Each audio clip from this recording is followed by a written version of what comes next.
नमस्कार दोस्तों, आज बात करेंगे अगर आप घर में पूजा पाठ करते हैं तो पूजा करते समय किन बातों का ध्यान रखना चाहिए। सच्चे मन के साथ अगर कुछ नियमों का पालन भी कर लिया जाए तो पूजा सफल मानी जाती है। ऐसे में आपकी उलझनों को दूर करते हुए हम आपको बताने वाले हैं पूजा पाठ के दौरान किन बातों का ध्यान रखना चाहिए। आइए जानें पूजा के दौरान कुछ जरूरी नियमों का पालन कैसे करें। पूजा पाठ के लिए कुछ जरूरी नियम बनाए गए हैं। इन नियमों का वर्णन शास्त्रों में है।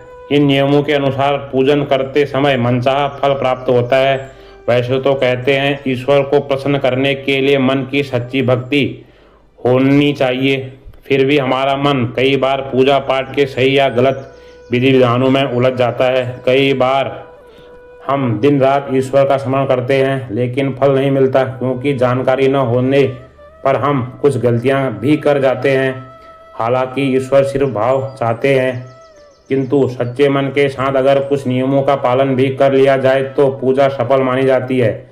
ऐसे में आपकी उलझनों को दूर करते हुए हम आपको बताने वाले हैं पूजा पाठ के दौरान किन बातों का ध्यान रखें।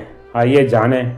तुलसी के पत्तों को बिना नहाए न तोड़ें। शास्त्रों के अनुसार अगर कोई व्यक्ति बिना नहाए ही तुलसी के पत्तों को तोड़ता है तो पूजन में ऐसे पत्ते भगवान द्वारा स्वीकार नहीं किए जाते हैं।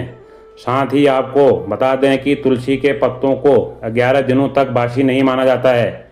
इसकी पत्तियां हर रोज जल छिड़ककर भगवान को अर्पित किया जा सकता है। वहीं रविवार, एकादशी, द्वादशी, संक्रांति और संध्या काल में तुलसी के पत्ते नहीं तोड़ने चाहिए। पूजा में दीपक सही जगह रखना चाहिए। घी का दीपक दाईं ओर और तेल का दीपक बाईं ओर रखें।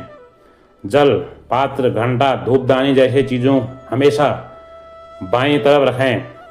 शंख को जल में डुबाना और धरती पर रखना वर्जित माना जाता है, इसलिए शंख को हमेशा किसी वस्तु के ऊपर ही रखें। शंख में चंदन और फूल भी रखें। शिव जी, गणेश जी और भैरव जी को तुलसी न चढ़ाएं। विष्णु भगवान को चावल, गणेश जी को तुलसी, देवी को दुर्वा और सूर्य को बेलपत्र कभी न चढ़ाएं। शिव जी को सदाबहार फूल, विष्णु को धतूरा और चावल और देवी को आक के फूल नहीं चढ़ाने चाहिए। ऐसा माना जाता है कि भगवान शिव को बेलपत्र, गणेश को हरी दुर्वा, विष्णु को तुलसी, दुर्गा को अनेक प्रकार के फूल पसंद होते हैं। देवी देवताओं को हमेशा अनामिका यानी हाथ की तीसरी अंगुली से तिलक या सिंदूर लगाएं और ध्यान रखें कि भगवान को स्नान करने के बाद चंदन टीका लगाएं। भगवान गणेश, हनुमान, दुर्गा माता या किसी भी मूर्ति से सिंदूर लेकर माथे पर न लगाएं।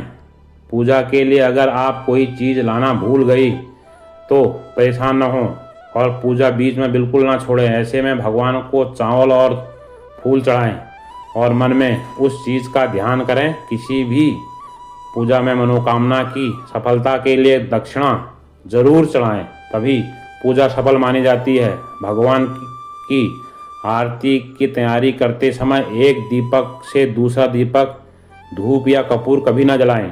घर के मंदिर में सुबह और शाम दीपक जरूर जलाएं। हमेशा एक दीपक घी का और एक दीपक तेल का जलाना चाहिए। दोस्तों, वीडियो कैसी लगी लाइक और सब्सक्राइब जरूर करें।